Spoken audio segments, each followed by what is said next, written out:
2021, capital expenditure is projected to remain elevated in keeping with the government's aim of stimulating the economy.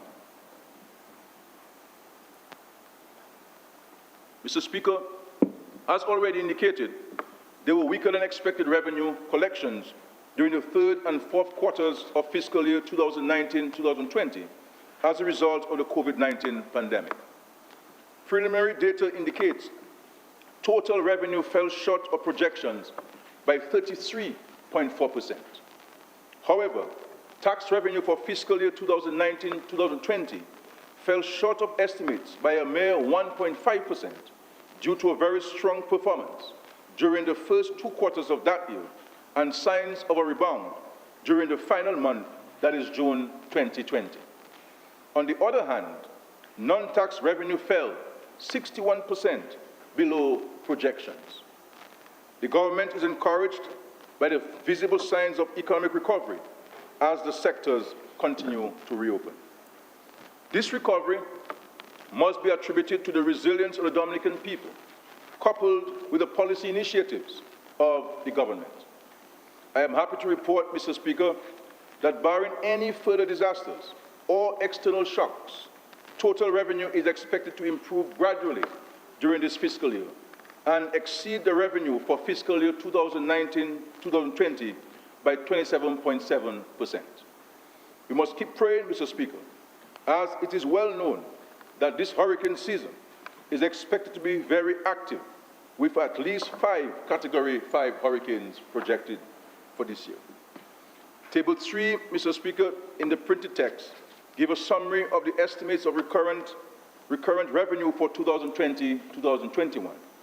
The major contributors are value-added tax, $145.6 million, or 20.9%, international trade tax, $88.4 million, or 12.7%, other domestic taxes, $66.1 million, or 9.5%, non-tax revenue, $330.5 million, or 47.5%, personal income tax, $31.6 million, or 4.5%, and corporate income tax, $24.5 million, or 3.5%.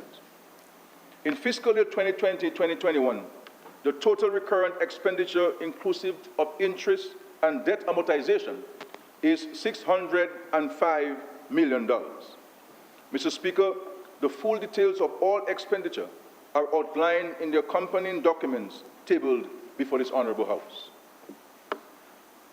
Mr. Speaker, the largest allocation of the budget is under the Ministry of Finance in the sum of $245.7 million. This includes an amount of $31.2 million for interest payments and an amount of $59.9 million representing debt amortization and the contribution to the sinking fund. The sum of $36.5 million is comprised of retiring benefits to public officers, along with the payment of compassionate allowances and non-contributory pensions to senior citizens over the age of 70 years. The Ministry of Education, Human Resource Planning, Vocational Training, and National Excellence will receive the second highest allocation of $74.4 million. The Ministry of Health, Wellness, and New Health Investment has been allocated $59.9 million, or 9.9% of the total recurrent budget. The Ministry of National Security and Home Affairs will receive an allocation of $53.2 million, or 8.8%. The Ministry of Public Works and the Digital Economy is allocated $52.3 million, or 8.7% of the recurrent expenditure. Mr. Speaker, a significant portion is allocated towards funding the newly installed telecommunications network to facilitate our digital transformation. The Ministry of Foreign Affairs, International Business, and Diaspora Relations has been allocated $20.5 million, or 4.4%. The Ministry of Tourism, International Transport, and Maritime Initiatives has been allocated $17.5 million, or 2.9% of the total. $13 million of this amount is allocated to marketing and improving access to Dominica. Mr. Speaker, the allocation for goods and services accounts for 39% of the total, or $238.3 million. The sum of $168.2 million, or 28% of the total, is estimated for meeting the cost of personal emoluments. An amount of $66.83 million, or 11% of the total recurrent expenditure budget, has been set aside to meet commitments related to transfers and subsidies, while the sum estimated for retirement benefits is $36.51 million, or some 6%. Mr. Speaker, government will continue to work to maintain macroeconomic stability and create employment opportunities to ensure the livelihoods of our people. We will achieve this by building on the successes of the past. Over the past 2 decades, we have witnessed significant investments by government, not only in the productive sectors, but also in building the infrastructure to create an enabling environment to attract foreign direct investment into our local economy. As we continue on our quest to build a dynamic Dominica, we recognize that it is imperative that we consolidate our position and pursue strategies to exploit linkages between sectors and create a niche for ourselves based on our comparative advantage. This will be achieved through the implementation of a number of strategic projects, which I will now discuss. The Public Sector Investment Program for fiscal year 2020-2021 is estimated at $427.2 million and is financed as follows.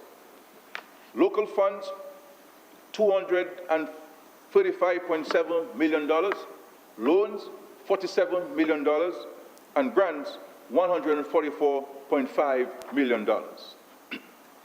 Specific line ministry allocations, Office of the President, $2.2 million, National Security and Home Affairs, $8.2 million, Electoral Commission, $0.4 million, Trade, Commerce, Entrepreneurship, Innovation, Business and Export Development, $5.1 million, Office of the Prime Minister, $13.7 million, Finance, $7.3 million, Blue and Green Economy, Agriculture and National Food Security, $37.2 million, Education, Human Resource Planning, Vocational Training and National Excellence, $11.1 million, Housing and Urban Development, $117.4 million, Health, Wellness and New Health Investment, $43.3 million, Environment, Rural Modernization and Kalanago Upliftment, $61.8 million, Tourism, International Transport and Maritime Initiatives, $6.4 million,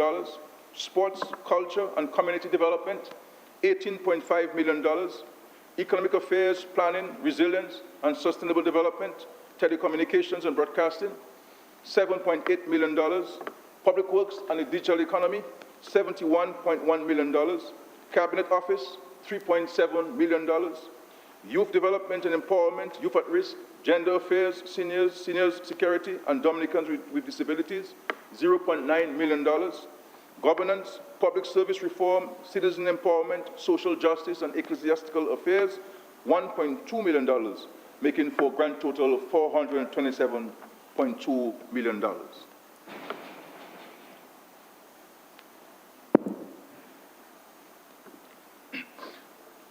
The digital transformation of Dominica. The digital economy has been identified, Mr. Speaker, as one of several building blocks in the creation of dynamic Dominica. This comes from the recognition that technology drives everything.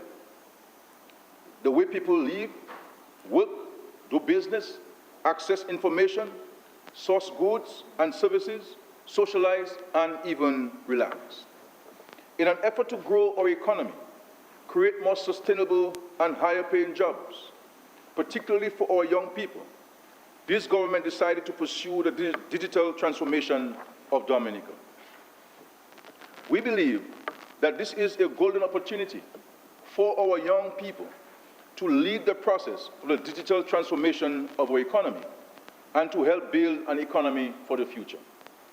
Mr. Speaker, this policy was clearly articulated in the Labour Party manifesto, and our seriousness was manifested in the creation of a ministerial portfolio which specifically focused on the digital economy. we immediately embarked on efforts to secure the necessary financing to help us achieve our objectives. In less than 6 months of this new government taking office, we have secured $75 million to help finance this transformation of our economy. I shall leave the articulation of the details of this progressive and innovative initiative to the minister responsible for the digital economy to expound upon. But suffice it to say that this is a tremendous show of concern for and confidence in our young people, Mr. Speaker.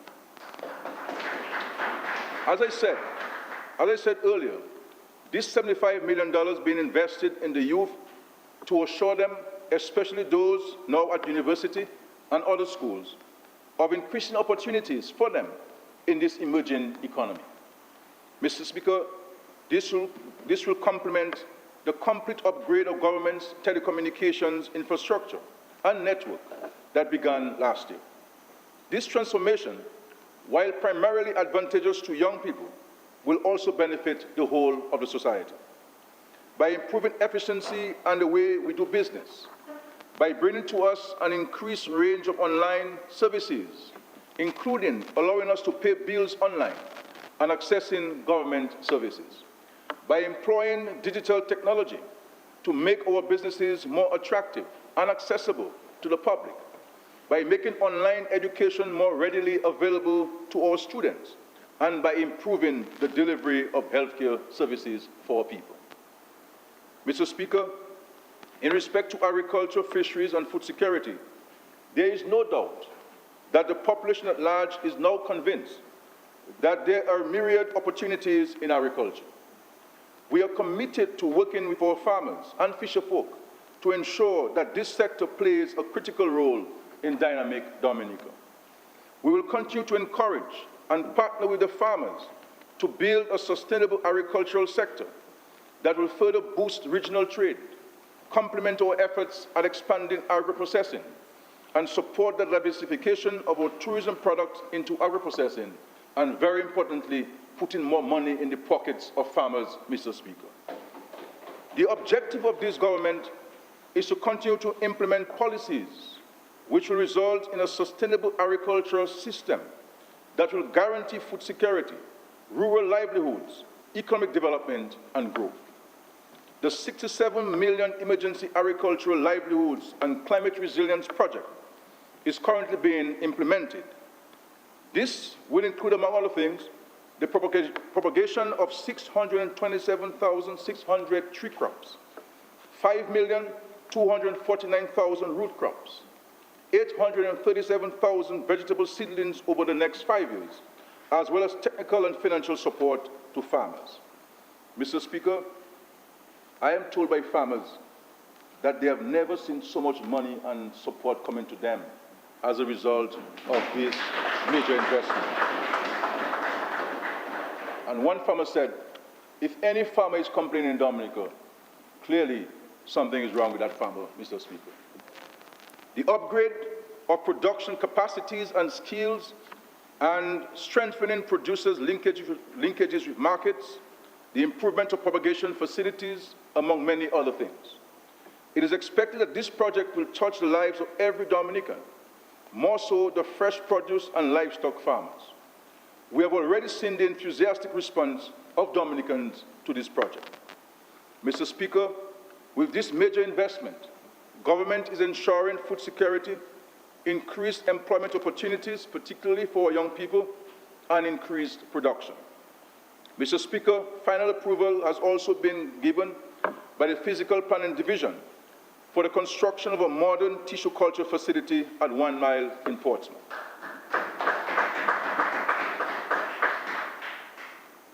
This project will be financed with a grant of $13 million from the People's Republic of China and is part of the government's efforts towards modernizing agriculture.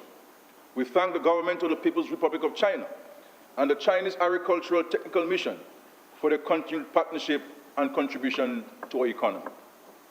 We will continue to work with farmers, Mr. Speaker, to increase production of crops, which will be used to expand agro-processing.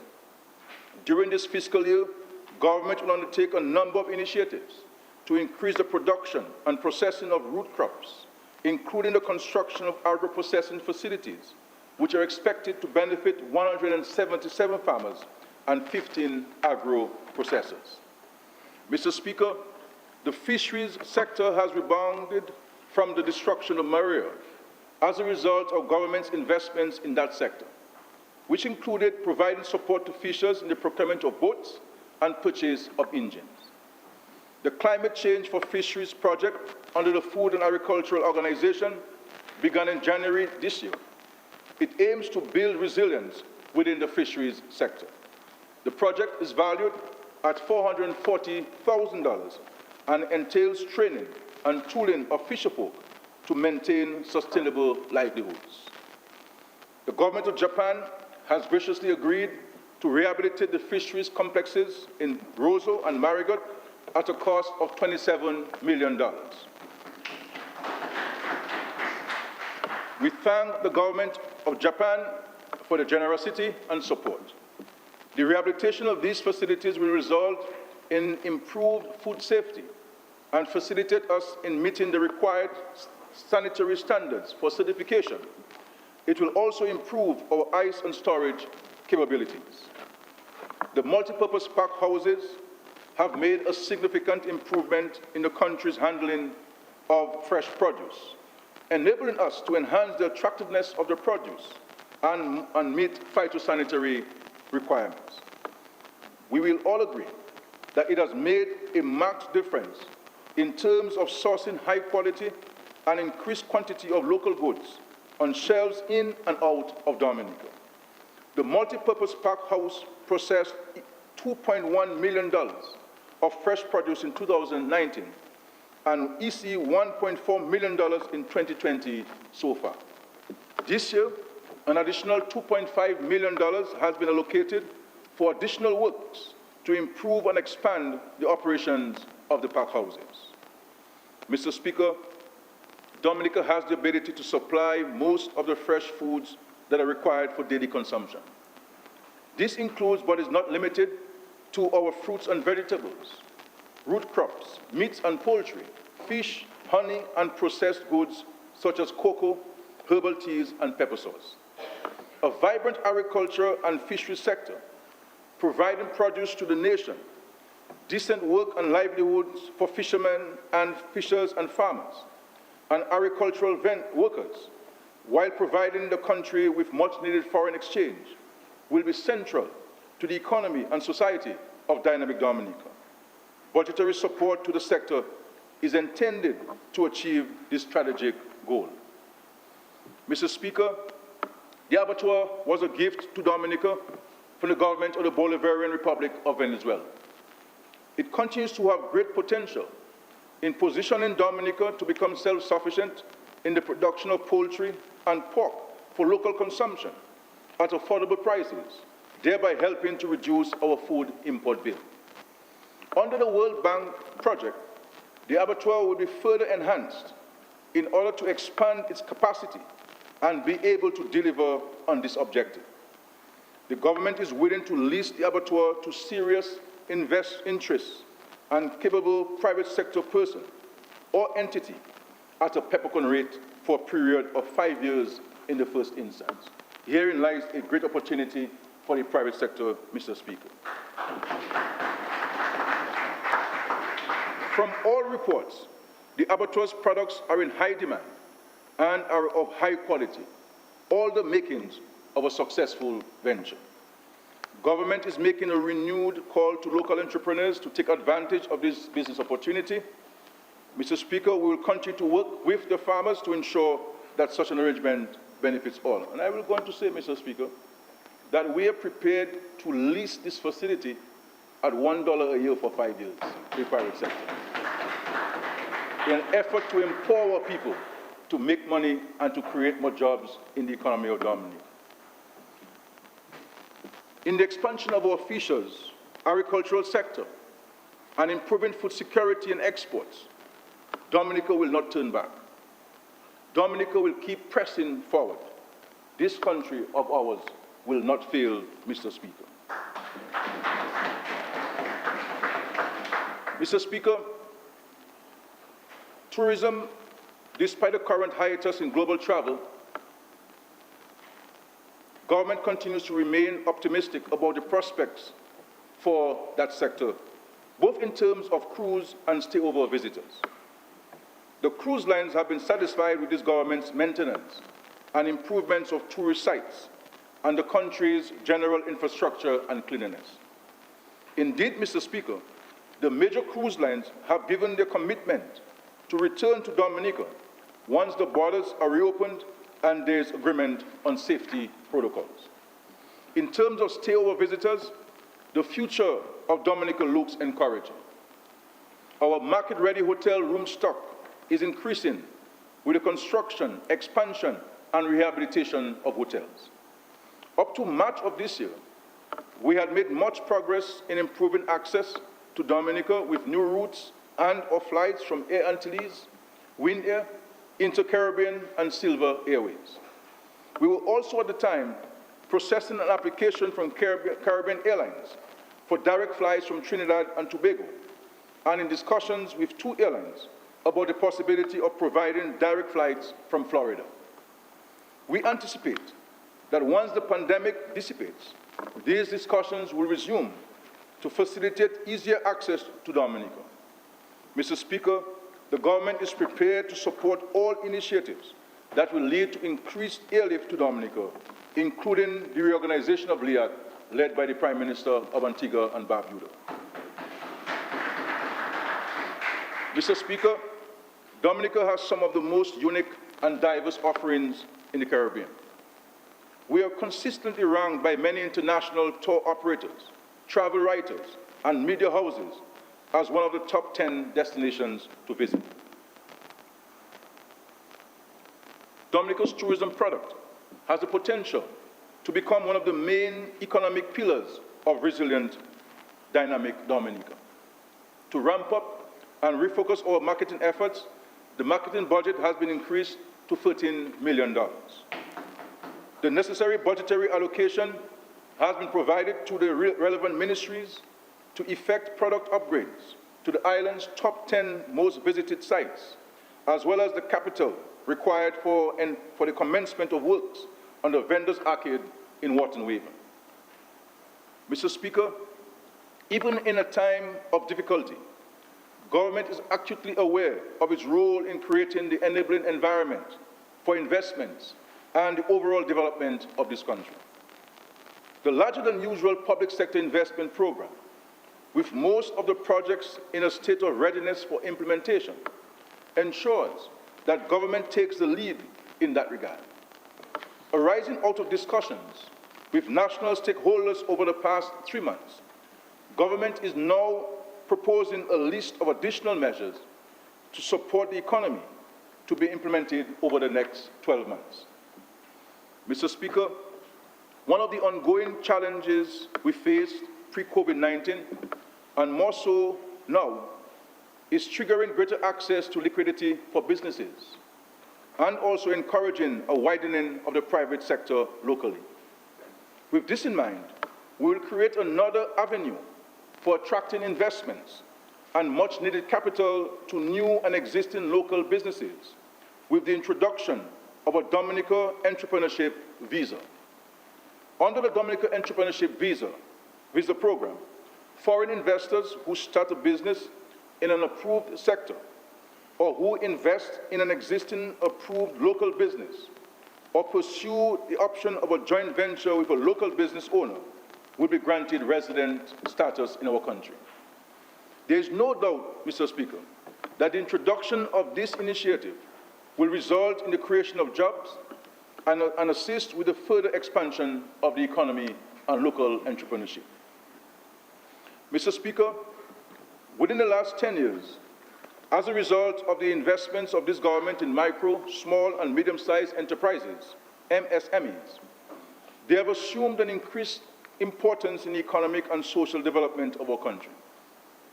The MSME sector is quickly evolving as a nursery of entrepreneurship, driven by creativity and innovation. Mindful of the contribution of these businesses to the economic development of our country, Government, over the past 3 months, has implemented a number of measures amounting to $23.2 million to cushion the negative impact of COVID-19 on the MSMEs in our country. These measures included extension of the tax payment and filing due dates, access to a special highly concessional loan facility to assist these businesses in meeting the operational costs, and livelihood grants to the self-employed and employees who were grossly affected. To date, 799 individuals have received livelihood grants. Another 292 grants have just been approved for payment this week, while 390 loans have been approved for small businesses.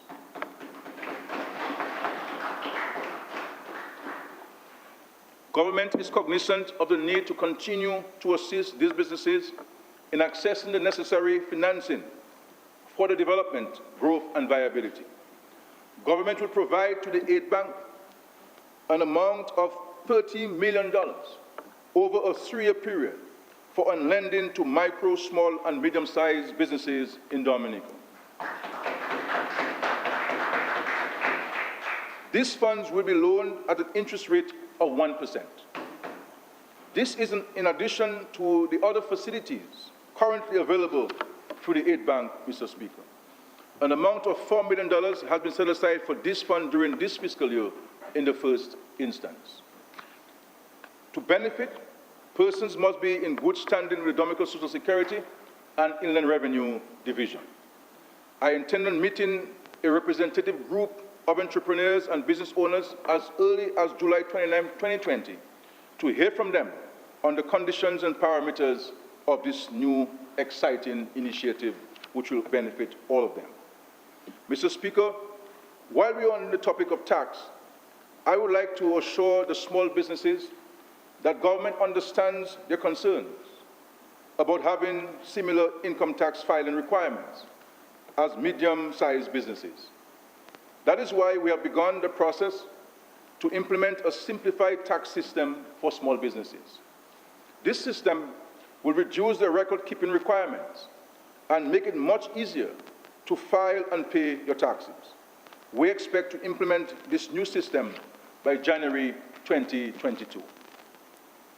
Mr. Speaker, several measures have already been put in place to support our tour and taxi operators within the tourism sector in recognition of their substantial contribution to tourism. This support includes duty-free concessions on materials, equipment, and supplies to support the implementation of the new health and safety protocols, livelihood support grants to former employees and self-employed individuals, access to a COVID loan facility at highly concessionary rate of 1%, and for those who benefited from the post-Maori special facility at the aid bank, the deferment of principal and interest payment for 1 year and 6 months, respectively. Dominica's tourism product, Mr. Speaker, is the entire visitor experience, from the time of a visitor's entry into Dominica and to their departure. Bearing this in mind, government has decided to offer individuals and businesses whose main activity is the transportation of visitors similar concessions to those that are currently granted to farmers. These operators will be granted import duty and excise tax exemptions on motor vehicles to be used exclusively for the transportation of visitors to Dominica. And we're talking about, Speaker, of up to 40% import duty waiver and 28% excise tax. The operators must be registered and certified as taxi operators with the Dominica Air and Seaport Authority, or taxi or tour operators with Discover Dominica Authority for the last 2 consecutive years, and must be in good standing with the Dominica Social Security and the Inland Revenue Division, both in terms of their licenses and taxes. Concessions will be granted on a maximum of 2 vehicles over a period of 5 years, and on vehicles not more than 5 years old. Mr. Speaker, As part of our development plans for the North, government intends to construct a marina in the Portsmouth area. We recognize that having a marina in Dominica could bring significant foreign exchange from the purchase of food and tours, and from the provision of support services required to maintain seagoing vessels. We expect to commence work on the marina within the next 2 years, Mr. Speaker. As a first phase, government will allow the importation of pleasure crafts and excursion boats measuring at least 45 cubic meters, along with the engines, free of import duty and VAT, to begin to stimulate economic activity in that area, Mr. Speaker. These vessels will be required to register in Dominica with the Maritime Unit. This measure is expected to attract pleasure crafts, including yachts, to anchor in Dominican waters for extended periods, facilitate non-Dominicans who own these vessels and wish to make Dominica their home, further diversify our tourism product by creating the opportunity for residents to purchase crafts for use in dive operations, and in offering sightseeing and entertainment tours to locals and visitors alike. Additionally, it is expected to create ancillary job opportunities, particularly in relation to their maintenance. This measure is to take effect from October 1, 2020. Concessions to manufacturers. The creativity and talent of Dominicans express itself in the small agro-processing and craft business using local resources. Government continues to explore export markets for local produce and products. Two critical elements in ensuring the marketability of these goods are attractive packaging and cost. To improve the competitiveness of locally produced goods, government will remove VAT and import duty on packaging and labeling materials, as well as on the equipment and machinery used in the production of goods with effect from September 1, 2020.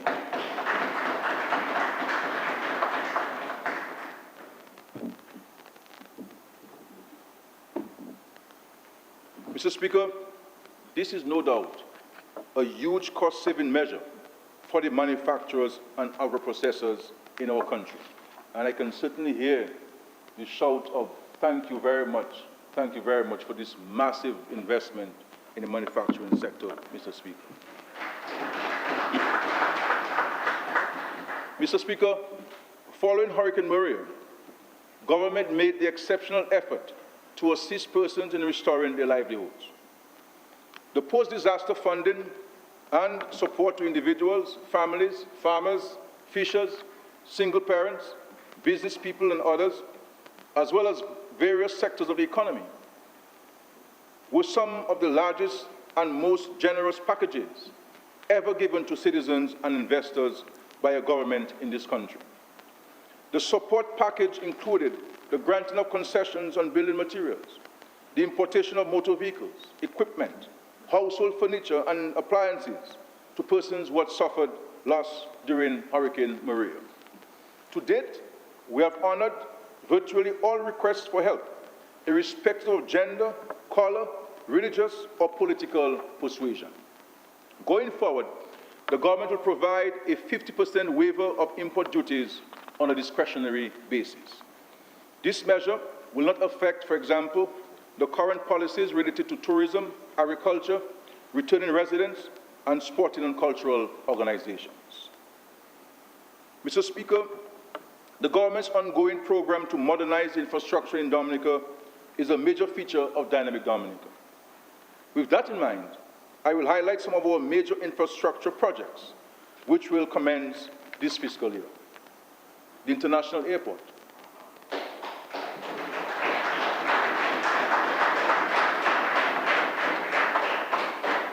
Mr. Speaker, the International Airport, Mr. Speaker.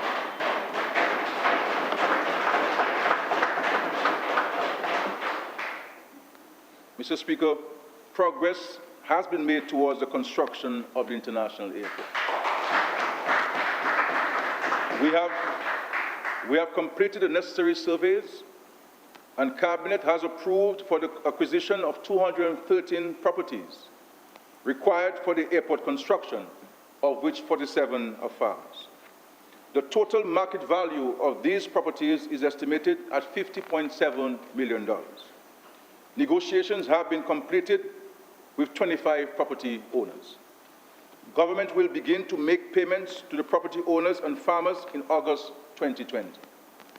Geotechnical surveys will be undertaken by September 2020. We want to place on record our appreciation to the government of the People's Republic of China for its commitment towards the construction of this important transformational project of Dominica. And we are grateful to them for their solidarity and support. And how I cannot wait for this airport to begin, Mr. Speaker. And this airport will be built under this current Dominica Labour Party administration. Roseau Enhancement Project. Mr. Speaker, the capital city of our country is important to that country symbolically as a place of opportunity and as the hub of the country's economic, social, and cultural life. This government has promised the people of Dominica, more so the people of Roseau, a transformed capital city. This transformation is already taking place, starting from the banks of the Roseau River, with the construction of the Roseau River Promenade and River Walk. During this fiscal year, we will see the construction of a bypass running from the east to west along the southern border of the Botanic Gardens. Part of the vision of this government is to undertake the transformation of the Botanic Gardens into an oasis of safety, calm, and beauty for all to enjoy. With the construction of the bypass, we will be able to make the Botanic Gardens a pedestrian zone. Also, work will begin on the reconstruction of Great George Street. It will include the construction of a new road surface with all utility lines placed in underground ducts, covered drains and gutters, new sidewalks which will take into consideration the needs of the physically challenged, and upgraded street lights. Mr. Speaker, during the financial year, a 140-meter wall will be constructed along the southern bank of the Roseau River between the EC Low Black Bridge and the Goodwill Link Road Bridge. This will not only enhance the aesthetics of the city, it will also complete the southern river defense walls, mitigating the risk of flooding of the city. The rehabilitation of the Layu Bridge. Mr. Speaker, the eastern bridge at Layu, which was severely damaged by Maria, will be fully reconstructed, taking into account the need to build resilient infrastructure that can withstand the magnitude of flooding events and other stresses such as earthquakes. A sum of $14.9 million has been budgeted for these works, and this bridge, Mr. Speaker, will be built using the same technology that we have used on the construction of the 3 new bridges along the Eolibla Highway, which were recently commissioned, Mr. Speaker. Lubert to Bacatel Road. Designs and cost estimates have been prepared for the construction of the section of road from Lubert to Bacatel. That project is being funded by the government of the United Kingdom and will see the construction of a number of new bridges, drainage systems, road widening and straightening, and a new road surface. Due to the terrain in that area, particularly between Fombawa and Pishne and Dubik, the cost estimates for new designs exceeded the funding available. This required that the designs be reviewed in order to arrive at an estimate which is more in line with the budgeted amount. I have been advised that the revised designs should be completed by the third quarter of the fiscal year. Northeast Road Project. A contract was awarded early this month for a feasibility study, as well as preparation of designs and cost estimates for improving a 36.1 kilometer span of roadway on the northeast from the St. Mary's Bridge in Hatton Garden to Borough Square in Portsmouth. This consultancy is funded by the Kuwaiti Fund for Arab Economic Development. I am pleased to announce to this Honourable House and the people of Dominica, particularly the people of the East, that a contract in the amount of $126.8 million has been awarded for the full rehabilitation of approximately 30 kilometers of roadway from Wadiab in the Emerald Pool area to Cassibruce and through the Kalnago territory onto Hatton Garden.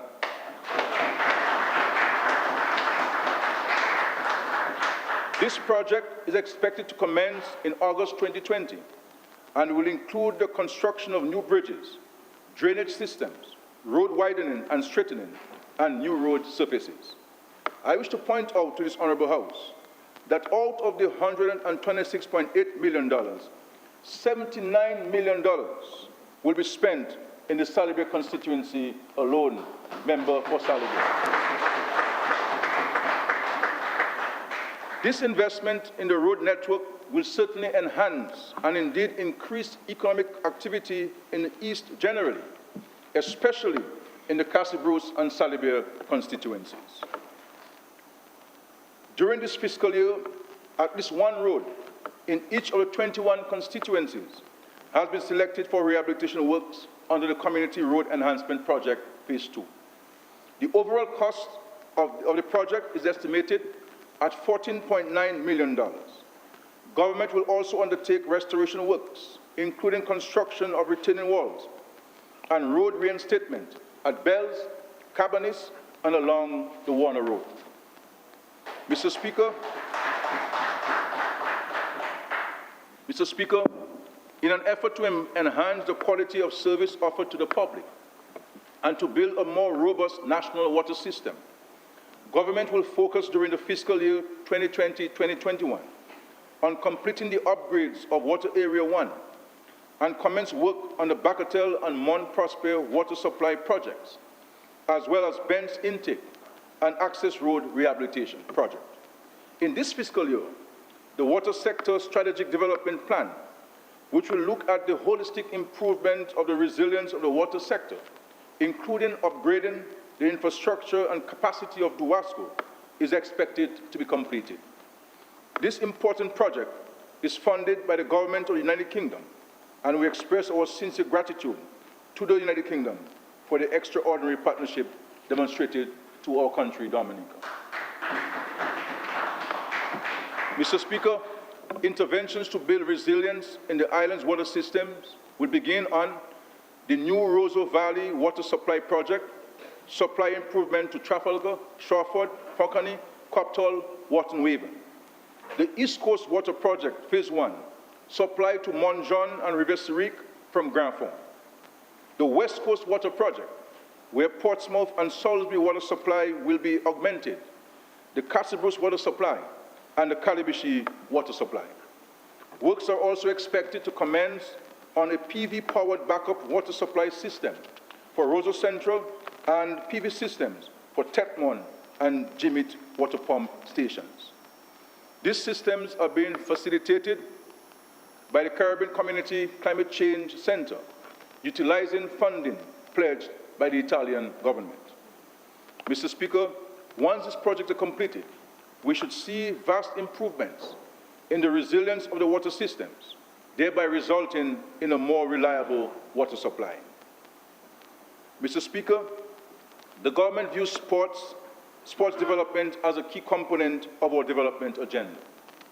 Sports has been touted as critical in the development of our youth, as it instills in them a strong sense of discipline, builds character, confidence, and contributes to their general well-being.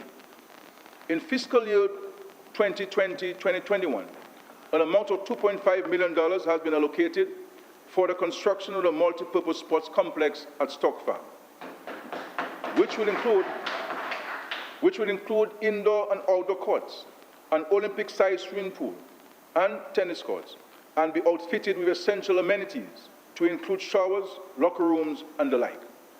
Work is expected to commence by the second quarter of this fiscal year. In addition, Mr. Speaker, There are a number of playing fields and hard courts which will be rehabilitated during the fiscal year, including the completion of the Reuben Blackmore Marsac hard court.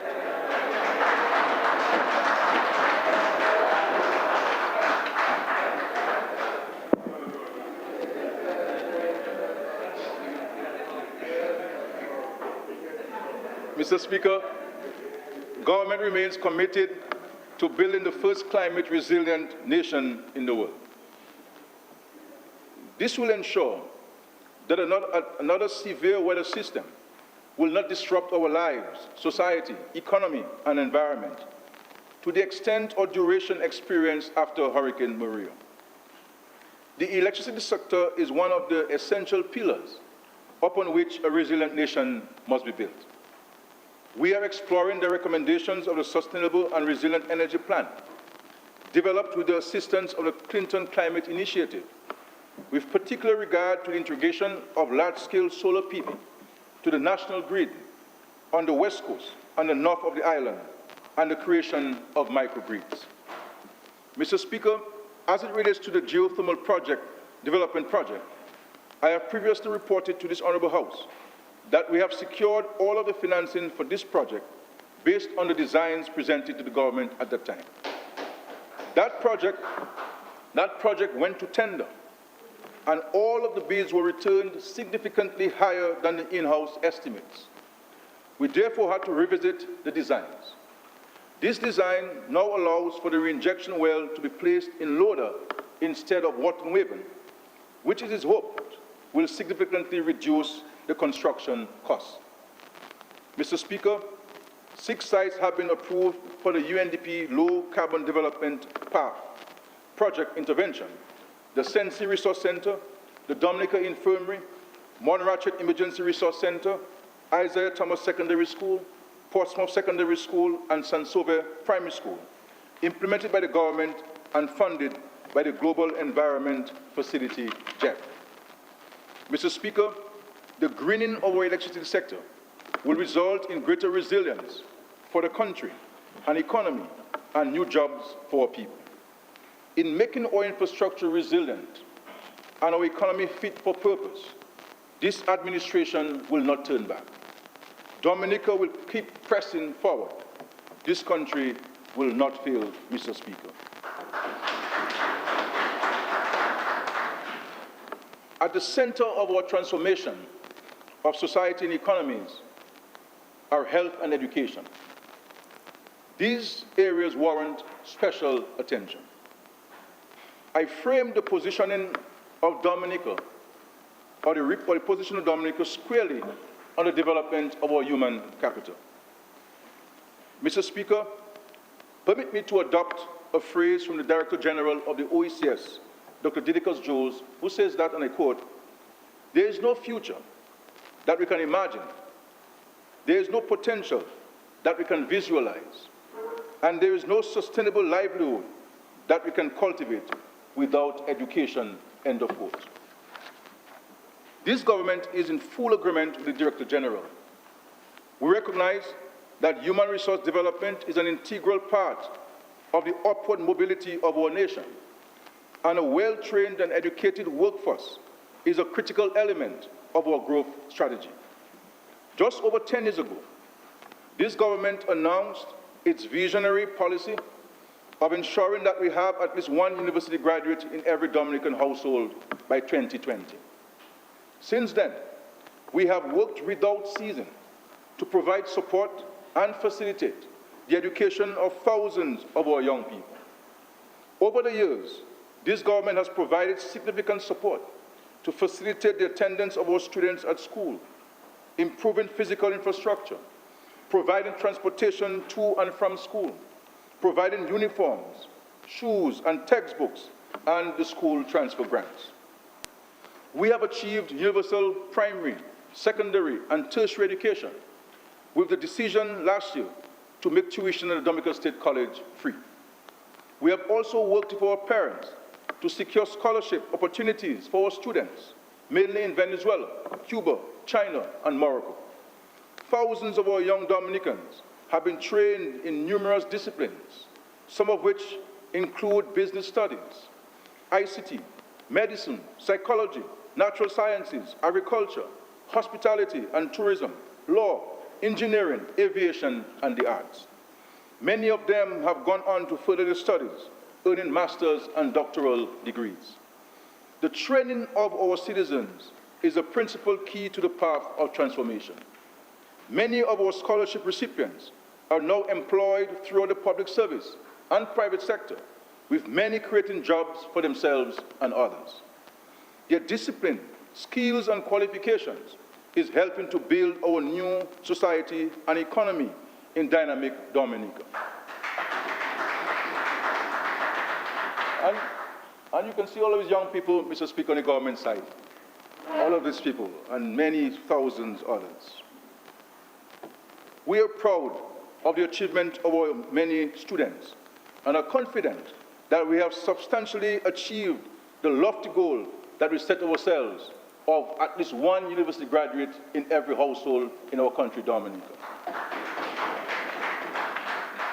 Cabinet has recently approved an amount of $4.2 million, representing the 40% student loan debt relief, which was announced in November 2018.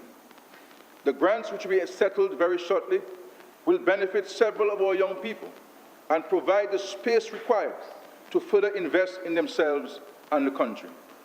And just imagine, you have a loan of $100,000, the government is giving you $40,000 of that because you won't have to pay it back. And my admonition to our young people is to invest this money, buy a piece of land, and contribute towards the construction of your home. Invest in it to create wealth for yourself and for your family. Do not waste it. That's my sincere advice.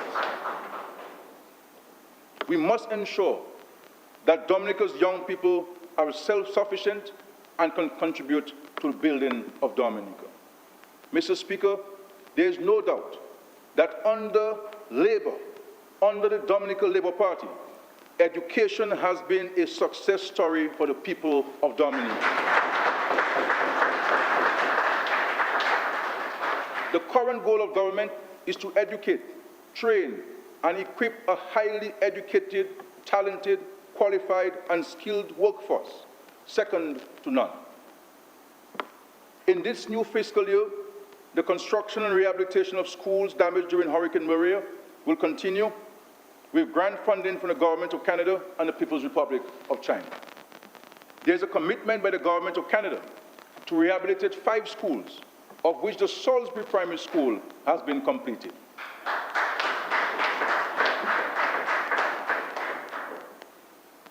The designs have been completed and the tender process started in respect of the Monjon, Will Strathmore Stevens, Granby, and Daly's primary schools. In keeping with our commitment to focus on education from cradle to grave, all the schools listed above will, on completion, boast of having early childhood education units. Work on these schools are expected to begin by September 2020. Mr. Speaker, the government of the People's Republic of China is committed to construct the Calibishi, Tibo, Tetmon primary schools, and Goodwill Secondary School, and extend the Belbishope and Sineku primary schools. To effect the commencement of these projects, letters of exchange were signed between representatives of the government of Dominica and the government of the People's Republic of China on May 20, 2020. Reclassification and modernization of the public service. At this stage of our development, it is critical that we have a public service that reflects our new realities. To achieve this, we are embarking on a comprehensive reclassification and modernization of the public service program, which will focus on the reform of existing structures and management of personnel, the overhauling of procedures, increasing efficiency through expanded use of technology, and improving our delivery of services to the public. It will also focus, in particular, on improving benefits to public officers. While the government has accelerated in recent times efforts towards getting officers appointed in the public service, and we have made attempts at public service reform, we are of the view and so are the unions, that the way to systematically address the concerns of pay, terms and conditions, upward mobility, is through a reclassification exercise. We have submitted a request for proposal to CARICAD, as it is the expectation that the exercise will be conducted by them because of the expertise they possess in this regard. Mr. Speaker, this government has made significant investments and strides in the health sector. The Dominica China Friendship Hospital is progressing apace and is on track to be completed next year. This promises to revolutionize the standard and quality of healthcare delivered. In preparation for this, the government, through the National Health Commission, has embarked on an ambitious health sector reform program that includes an autonomous model of governance that will lead to the establishment of the Hospital Management Authority. There will be a complete overhaul of how the hospital functions, which will include, among other things, a focus on accountability and transparency, the creation of a management authority with powers and responsibilities set out in an Act of Parliament with subsidiary legislation and rules, creation of a board of management to provide policy direction and leadership, recruitment of a chief executive officer with the requisite decision-making capacity, qualifications, experience, and competencies. Mr. Speaker, it is important to note that the hospital is not being privatized and will never be privatized under this government, but will remain a public health facility with a new governance management structure that will give greater focus to the improvement of the delivery of health care in an efficient and cost-effective manner. I wish to place in the records of this Honourable House the government's gratitude to the Health Commission chaired by Dr. Dorian Shillingford. We want to thank them most graciously. Mr. Speaker, 4 of the modern, resilient health centres promised in last year's budget have been completed. In Vickers, Portsmouth, Marigold, and Bellevue-Chopin. Mao and Wesley will be completed in August 2020. Bacatel and Penville in September 2020. And Ansdime has commenced.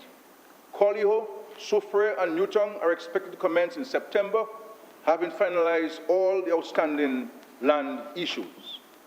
Further, under the Pan-American Health Organization Smart Facility Initiative, funded by the United Kingdom, our health facilities are being transformed into safe and green centers, capable of functioning independently for at least 15 days after a disaster. In our plan, even if communities are temporarily cut off after a disaster, each community will continue to be able to deliver quality health care in a functioning facility.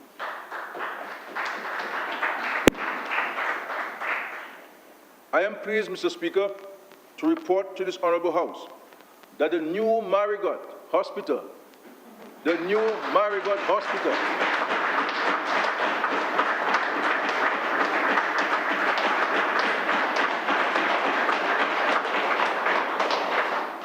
which naysayers doubted would ever be built, is progressing at a quick and fast and muy rapido pace.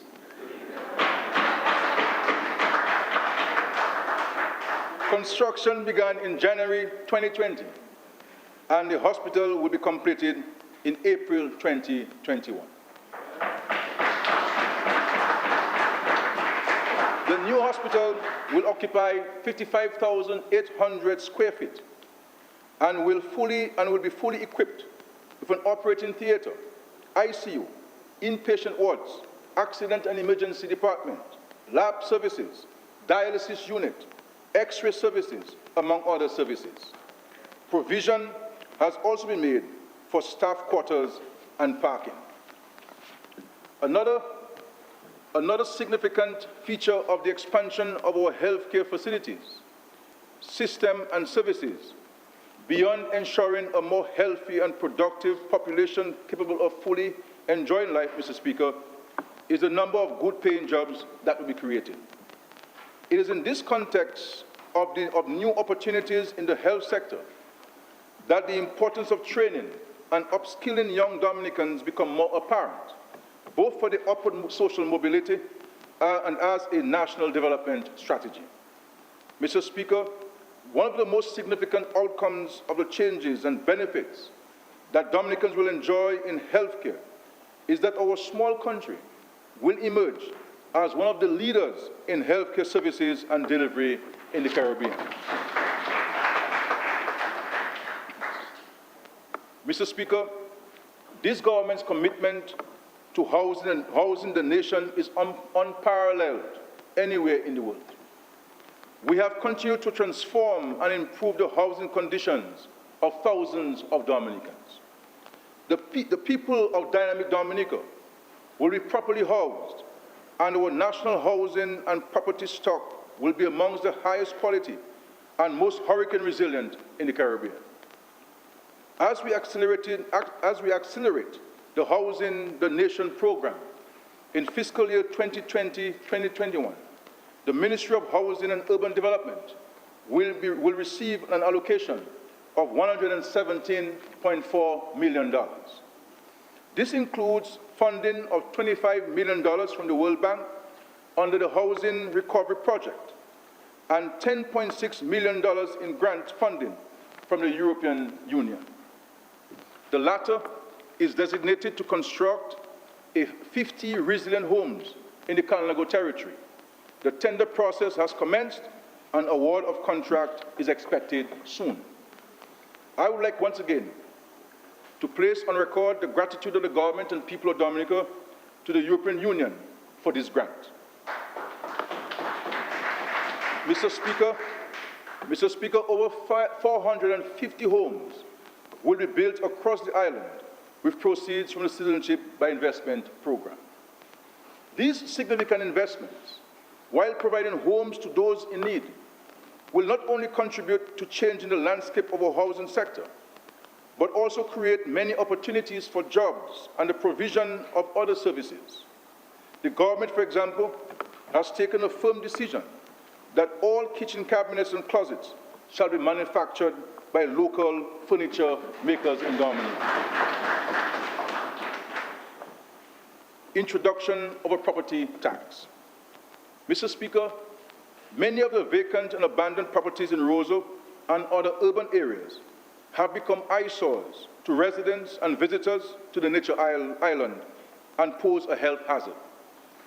Government wishes to send a signal to owners of these properties that now is the opportune time to put them into productive use to contribute towards the development of our country. Government has begun initial work on the implementation of a property tax. The intention is to apply the tax to vacant and abandoned properties. In the first phase, the tax would apply to the vacant and abandoned properties in the city and other urban areas. It is expected that this tax will take effect from July 1, 2020. This gives owners to get the properties into productive use. So if properties are into use, there's no need to apply the tax in 2021, Mr. Speaker. Reduction in land transfer fees. Mr. Speaker, government realizes that several persons own land, but are not in possession of a certificate of title, as they have difficulty in paying the taxes associated with the transfer. There are also several vacant and quite often prime properties which are in a state of abandonment across Dominica. Many of those have been willed to family members who are unable to divide and register these properties in their names simply because they do not have the required financial resources. We are also aware that several Dominicans, particularly young people, would like to own a piece of Dominica, and any assistance received from government would help to make that possible. For a period of 1 year, that is from September 1, 2020 to August 31, 2020, the fees related to transfer or purchase of land will be as follows. Stamp duty, 2%, judicial fee, 1%, assurance fund, 1%, fee to lawyers, a maximum of 1.5%. The total of 5.5% on the value of the property will be paid by the buyer instead of the 10.5%, which is currently payable.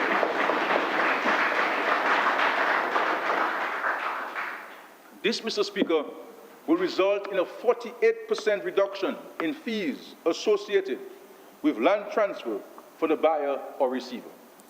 The fee payable by the seller of these properties will remain at 2.5%. We urge our citizens here and abroad to take advantage of the temporary reduction of these rates. Additional staff will be reassigned to the registry as needed to facilitate quicker processing of these titles. We expect these provisions to provide greater opportunity for property ownership and formalization of that ownership. The provisions will be particularly helpful to young people, couples, or families looking to own their first home or piece of property. Grants to first-time home builders. We have a responsive housing program. We are cognizant of the fact that we must create the environment to encourage people to build their own homes. We have more than doubled the mortgage interest deductions allowable for income tax, have made funds available at the Government Housing Loan Board and at the Aid Bank for access by public officers and citizens in general.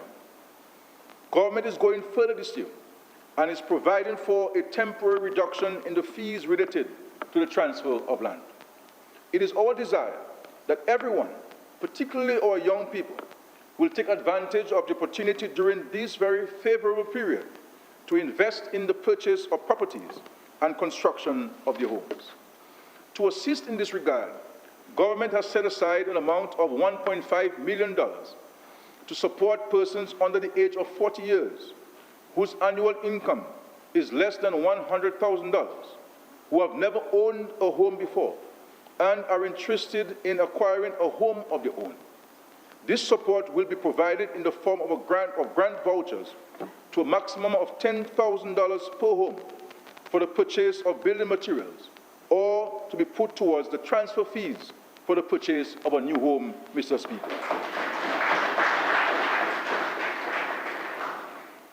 To qualify, first-time home builders must present copies of building plans approved by the Physical Planning Division and must have commenced construction with the secured financing required to complete construction of the building where they intend to reside. In the case of first-time buyers of a home, notice of intention to sell must be presented along with evidence that financing has been secured. These grants will be available from October 1, 2020, and will be administered by the Ministry of Youth Development and Empowerment, and is expected to benefit 150 of our young people, Mr. Speaker. Mr. Speaker, while we concentrate on providing for the vulnerable, middle-aged and elderly, we shall continue to assist in the development of our young people to ensure they can be self-sufficient and contribute to the building of Dominica for generations to come. The decriminalization of marijuana.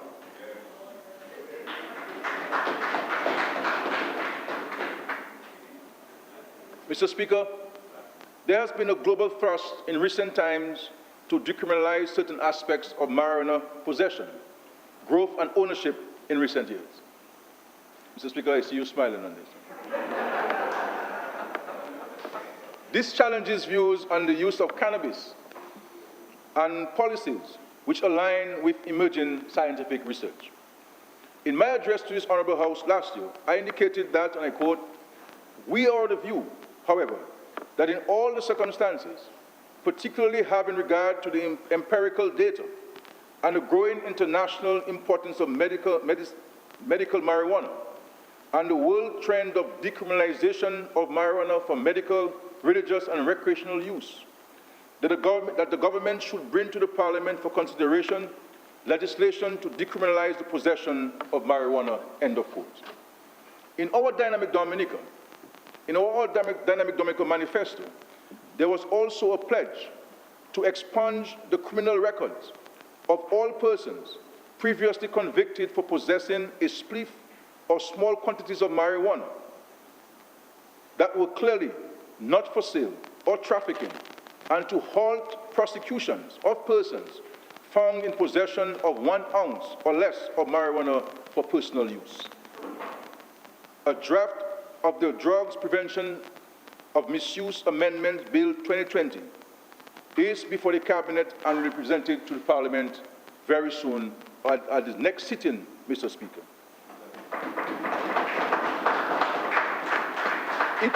It will provide, among other things, for the decriminalization of possession of 28 grams of marijuana or less. The government will forge ahead on the matter of developing a revenue stream and foreign exchange earnings from the marijuana industry, and will report further on this aspect of the policy in due course. Mr. Speaker, in building of our human and social capital and the creation of opportunity, this government will not turn back. Dominicans will keep moving forward. Our country will not fail, Mr. Speaker. Mr. Speaker, I now propose to deal with the matter of a tax amnesty. Mr. Speaker, this government has substantially reduced the tax payable in Dominica, particularly personal income tax and corporate tax, to ease the tax burden on residents. We have increased the income tax personal allowance from $12,000 to the present level of $30,000, reduced the tax rate by 5% in every band, and have made some adjustments to the lowest band, reduced the corporate tax by 5%, allowed for deductions on interest payment paid on student loans, and have more than doubled the deduction allowed for mortgage interest. Mr. Speaker, this government is not a fan of amnesties. We believe that taxes should be paid when they are due. We applaud all Dominicans who are diligent and who continuously pay their taxes and do so on time. These dutiful Dominicans are making an important national contribution. We urge others to follow their example. That said, Mr. Speaker, this year is an extraordinary one, particularly for us in Dominica, where COVID-19 has followed so closely on the heels of Hurricane Maria. That is why government has decided to grant a tax amnesty. Effective August 1, 2020 to November 30, 2020, government will waive the interest and penalties due on outstanding personal income tax, withholding tax, corporate tax, excise tax, and value-added tax liabilities in respect of tax periods prior to 2019.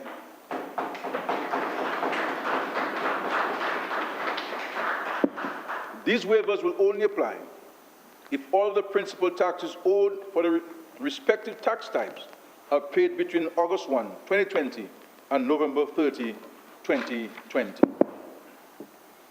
As I close, Mr. Speaker, I wish to thank the many countries, partners, agencies, friends who have stood with us, particularly through our darkest hours, and who have continued to provide assistance to us, and who have agreed to work with us on this journey to become resilient. We could not achieve as much as we did without your valued support. I thank all of the public officers who have worked long hours, toiling in the vineyard to ensure that our plans and policies were implemented. I single out our new Financial Secretary, Ms. Dennis Edwards. I wish to thank all my colleagues for your continued diligence, hard work, and commitment to our country. I can say to the country that you are an exceptional group of men and women, and the country is certainly grateful for your contribution. Special thanks to the prayer warriors who continue to pray for the country, government, and for me personally. We thank you and keep praying. And so, Mr. Speaker, as we go forward, as a united nation, and in this period of uncertainty, we appreciate now more than ever that our strongest currency is faith.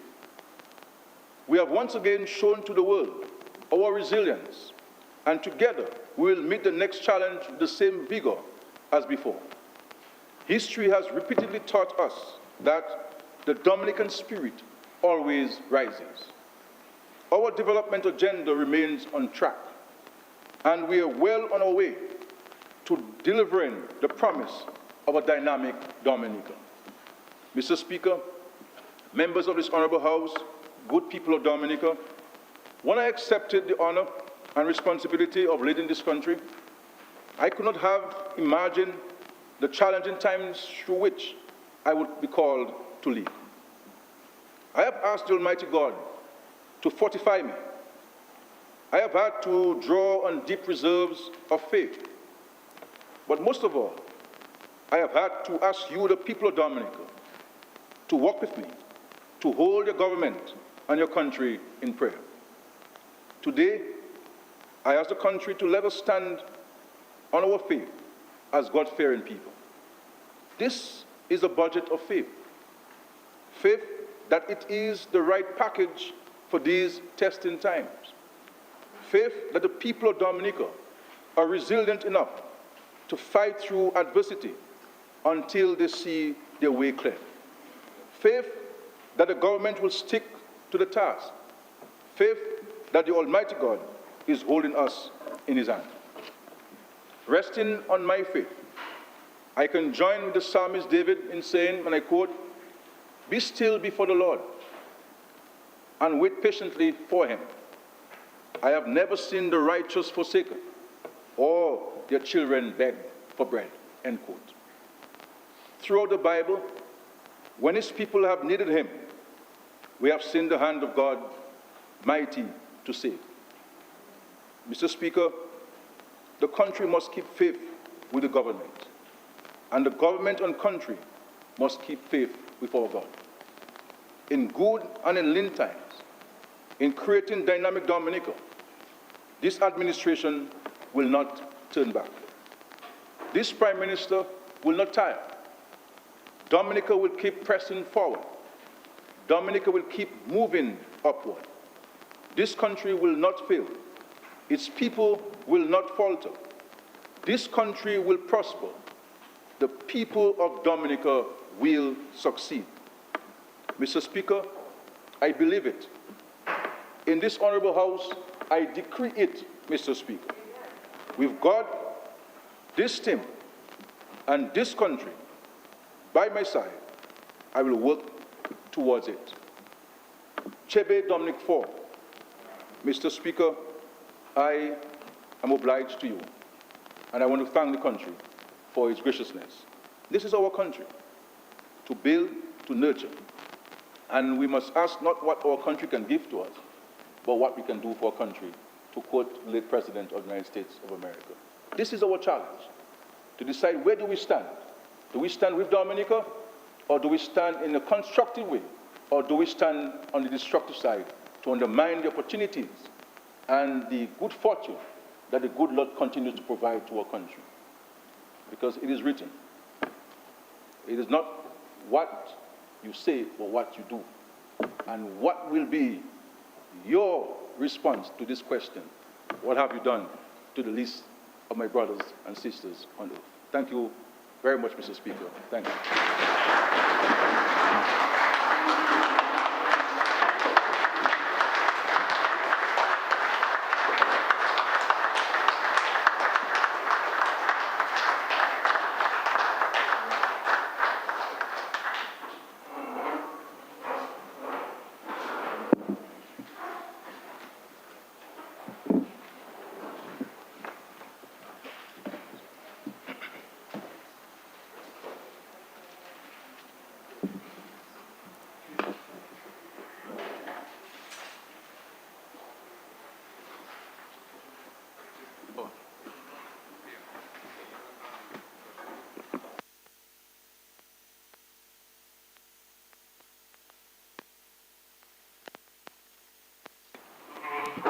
Mr. Speaker, I move that the House be adjourned until 10 a.m. tomorrow. Mr. Speaker. It has been moved and seconded that this House be adjourned.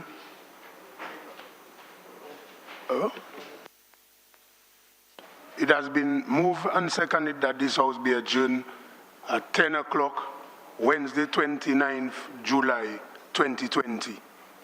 Those in favor? Aye. Those against? The ayes have it.